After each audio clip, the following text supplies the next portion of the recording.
What would you do if the place you called home, the sanctuary you built with your own hands, was suddenly threatened by a faceless authority demanding its destruction in just 3 days? For Elias Carter, this wasn't a hypothetical question, it was a cold, hard reality delivered in a crisp envelope from the Whispering Pines Homeowners Association. The cabin he'd poured his soul into, nestled in the quiet hills of upstate New York, was deemed non-compliant. The letter gave him 72 hours to tear it down or face legal action. But Elias wasn't the type to bow to ultimatums. He had a plan, one that would turn the HOA's power play into a bitter lesson they'd never forget. Elias had moved to Whispering Pines 5 years ago, seeking solace after losing his wife, Clara, to cancer. The city had suffocated him with its noise and memories, so he bought a small plot in the community, a place where he could rebuild himself alongside his cabin.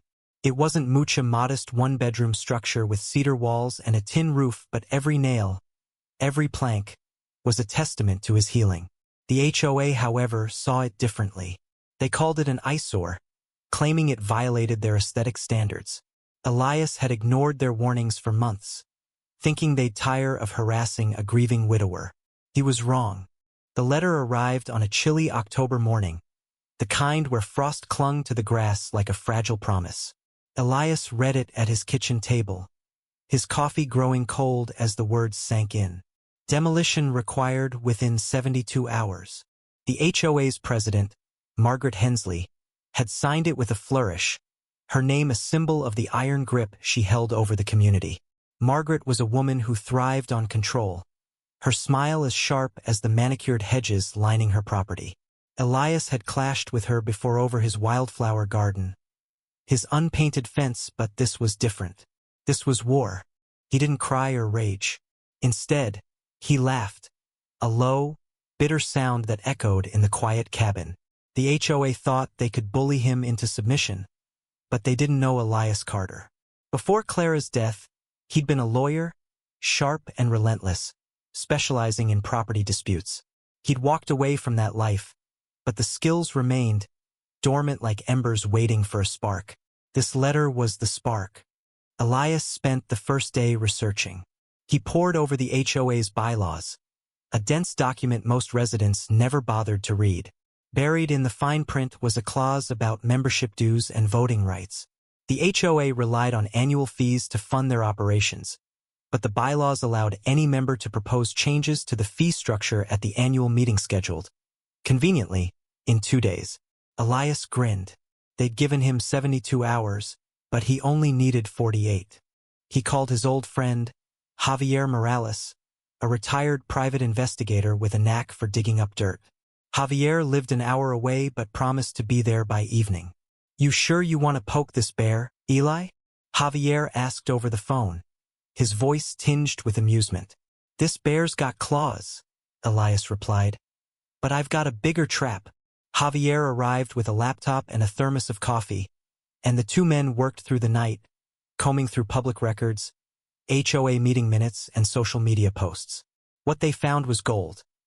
Margaret Hensley had been skimming HOA funds for personal use, funneling money into her landscaping business under the guise of community improvements.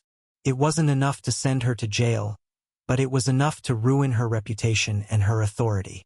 The second day, Elias rallied the neighbors. Most of Whispering Pines residents were tired of Margaret's reign. There was Sarah Kim, a single mother who'd been fined for her son's skateboard ramp. Dev Patel, a retiree whose solar panels were deemed unsightly. And Lila Monroe, a quirky artist who'd been threatened with eviction over her colorful mailbox. Elias knocked on their doors, his voice steady but urgent, laying out his plan. "They're coming for my cabin today," he said. "But tomorrow it could be your home. We can fight back together." By evening, he had a coalition of 20 residents, enough for a quorum at the meeting. The twist came that night, when Lila revealed something unexpected. She'd been volunteering at the county clerk's office and had stumbled across a deed discrepancy.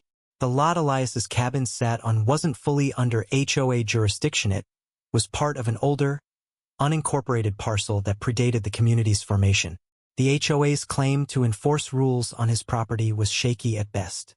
"You could sue them into oblivion," Lila said, her eyes gleaming. Elias shook his head. I don't want their money. I want their power. The annual meeting was held in the community center, a sterile room with fluorescent lights and plastic chairs. Margaret presided at the front, her pearls glinting as she called the meeting to order. Elias sat in the back, his allies scattered among the crowd. When the floor opened for new business, he stood, holding a single sheet of paper.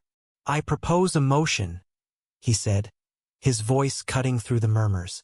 Triple the annual HOA dues, effective immediately, and redirect the funds to a resident-controlled trust for property maintenance and legal defense. The room erupted. Margaret banged her gavel, her face flushed. That's preposterous. You can't. Elias cut her off, citing the bylaws with surgical precision. Section 4.2, paragraph C. Any member in good standing can propose a fee adjustment. I'm in good standing, Margaret. Care to check? She stammered, but the crowd was already buzzing. Sarah stood up, seconding the motion. Dev followed, then Lila. The vote was swift 18-3 in favor. Margaret's allies, a handful of loyalists, were outnumbered. But Elias wasn't done. He presented Javier's findings, projecting screenshots of Margaret's financial records onto the wall. Gasps filled the room as residents saw the evidence of her embezzlement. You've been stealing from us, Elias said, his voice low but searing. And you thought you could destroy my home to distract us. Margaret's composure shattered. She fled the room, her heels clicking on the linoleum. By the end of the night, the residents had voted to remove her as president and appoint Sarah in her place. Elias's cabin was safe for now. The lot discrepancy gave him leverage to keep the HOA at bay, and the new trust ensured the community's funds would be used fairly.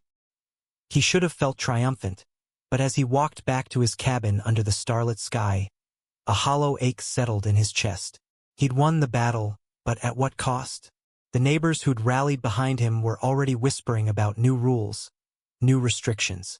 Power had shifted, but human nature hadn't. They'd torn down one tyrant, only to risk becoming their own. The final blow came the next morning. Javier called with news. Margaret had filed a lawsuit against Elias, claiming defamation. It was a desperate move, but it could drag on for years, draining his savings and his spirit. Elias stood on his porch, staring at the wildflowers Clara had loved, their petals wilting in the autumn chill. He'd fought for this place, for the memory of her, but now it felt like a cage. The HOA's letter had given him 72 hours to tear down his cabin, but in the end, it was the fight itself that tore him apart. He packed a bag, left the keys with Lila, and drove away, leaving the cabin behind. Some battles, he realized, weren't worth winning. ND.